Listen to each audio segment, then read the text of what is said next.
Всем привет! Меня зовут Кривый Захар, я ученик 11 Б класса естественно-научного направления. Я являюсь президентом школы номер 3 города Якутск. Как и у обычного президента, у меня есть свои министерства и заместители, как СМИ, культуры, образования, спорта, здравоохранения и обычные волонтеры, которые помогают мне в совершении моих дел.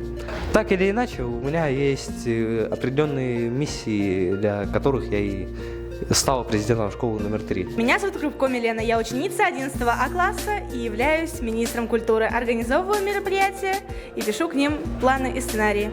Меня зовут Гуляева Виолетта, и я из 10 А класса. На данный момент я являюсь помощником Министерства культуры. В основном я занимаюсь постановкой сценариев и помогаю в организации мероприятий. Меня зовут Вапос Трофим, я министр спорта.